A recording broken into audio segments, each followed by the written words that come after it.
यह है हमारे भारत का 1947 का मानचित्र, जब आजादी के बाद कुछ प्रिंसली स्टेट्स ने भारत से जुड़ने से मना कर दिया था। इसी में से एक था हैदराबाद, जिसके निजाम को भारत से नहीं जुड़ना था, पर इसी व्यक्ति ने भारत के कठिन समय में 5000 किलो सोना सरकारी कोष में दान किया था और भारत की समस्या को ठीक किया था।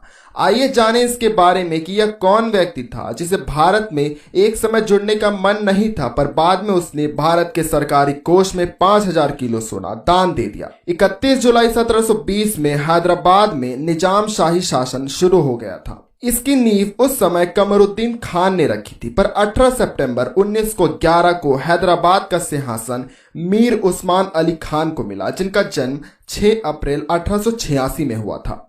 उस्मान अली इतने अमीर थे कि इनकी तस्वीर टाइम्स मैगजीन में भी छपी थी और उस समय वह भारत के सबसे अमीर व्यक्ति थे। 22 फरवरी 1937 को टाइम्स मैगजीन की रिपोर्ट में यह पाया गया था कि मीर उस्मान अली की नेटवर्थ उस समय $2 बिलियन थी, जो कि अमेरिका की कुल जीडीपी का 2% थी, जिसकी वैल्यू आज के समय $236 बिलियन के आसपास है। इवन मीर उस्मान अली खान की कुल संपत्ति भारत सरकार की सालाना आय से दोगुनी थी। उनके पास इतनी संपत्ति थी कि वह 185 कैरेट के हीरे को पेपर वेट की तरह यूज करते थे।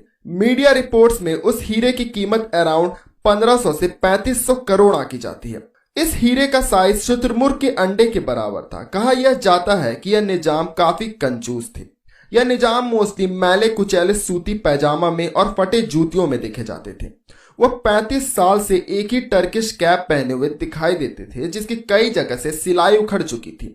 रामचंद्र गुहा की famous book India after Gandhi में उन्होंने लिखा था कि निजाम हद दर्जे के कंजूस थे। वह बिना इस्त्री के कपड़े पहनते थे। उनके गैरेज में चमचमाती गाड़ियों का मेला लगा हुआ था, पर वह 1918 मॉडल की एक खटारा कार में घूमते थे। कहा यह जाता है कि मीर उस्मान अली खान के पास इतने सारे सोने के बर्तन थे कि उससे 200 लोगों को खिलाया जा सकता, पर वह खुद नीचे बैठकर टीन के बर्तनों में खाते थे। इवन अगर उनका घर आया हुआ मेहमान सिगरेट बुझाकर छोड़ जाता था तो वह उसे भी यूज कर लेते थे। यही नहीं, निजाम काफी शक्की इंसान थे। उन्हें लगता था कि कोई उन्हें जहर खिलाकर उनकी गद्दी हथिया लेगा। इस कारण निजाम जहां पर भी जाते थे वहां अपने साथ एक शख्स को ले जाते थे जो कि खाना चखता, और उसके द्वारा खाना चखने के बाद ही निजाम खाने को हाथ लगाते थे। देश के 1947 में विभाजन के बाद मीर उस्मान अली की कई सारी संपत्ति भारत सरकार ने ले ली थी और इस वजह से नवाब साहब की संपत्ति घटकर सिर्फ $1 बिलियन ही रह गई थी, पर उसके बाद भी वह अपनी मौत के समय तक भारत के टॉप अमीरों की लिस्ट में जरूर थे।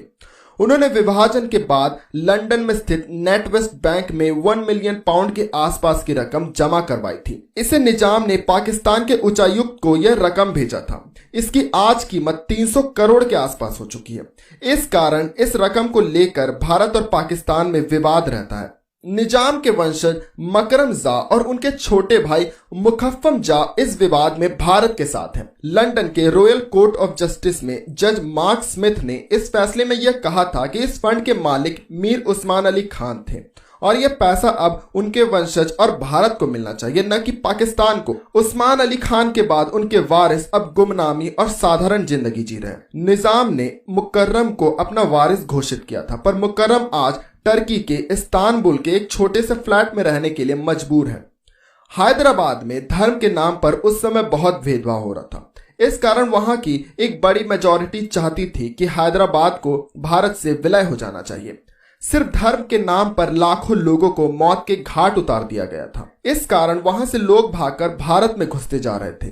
इस कारण भारत सरकार को जल्द ही कुछ करना जरूरी था और सरदार वल्लभ भाई पटेल द्वारा थोड़ा सा प्रेशर बनाने से जवाहरलाल नेहरू ने हैदराबाद को भारत में विलय करने का प्लान बना लिया। 13 सितंबर 1948 को भारतीय सेना ने हैदराबाद में ऑपरेशन पोलो को लॉन्च कर दिया। भारतीय सेना ने चारों ओर से हैदराबाद में अटैक कर दिया। इस ऑपरेशन में भारत ने 35,000 सैनिकों का सहारा लिया, जिसमें कि 35 सैनिक शहीद हो गए थे और निजाम की आर्मी में 2,20,000 सैनिक थे। फिर भी इंडियन आर्मी ने हैदराबाद के फोर्सेस को सरेंडर करवा दी और निजाम ने इस तरह सरदार वल्लभ भाई पटेल से मिलकर ऑफिशियली सरेंडर कर दिया। इस युद्ध में 2 लाख सिविलियंस मारे गए थे।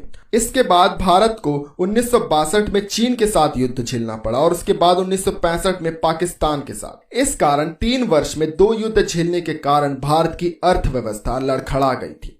उस समय के प्रधानमंत्री भारत के जगह जगह जाकर फंड जुगाड़ कर रहे और जब प्रधानमंत्री हैदराबाद गए तो मीर उस्मान अली खान ने सरकारी कोष में 5,000 केजी सोना दान कर दिया था। पर कुछ सोर्सेस कहते हैं कि उन्होंने 5,000 केजी सोना नहीं बल्कि उन्होंने 425 किलो सोना सरकार के एक गोल्ड स्कीम में इन्वेस्ट किया था, जिससे कि उन्हें 6.5% का इंटरेस्ट जनरेट होता था। और एक पब्लिक मीटिंग में लाल बहादुर शास्त्री ने यह भी कहा था कि मैं निजाम का गोल्ड बॉन्ड में 425 किलो सोना इन्वेस्ट करने के लिए धन्यवाद करता हूं। इसकी कीमत उस समय 50 लाख थी और नवाब साहब ने 425 किलो सोना मोहर के रूप में दिया था, जिसे विदेशों में बेचकर करोड़ों रुपए कमाए जा सकते थे।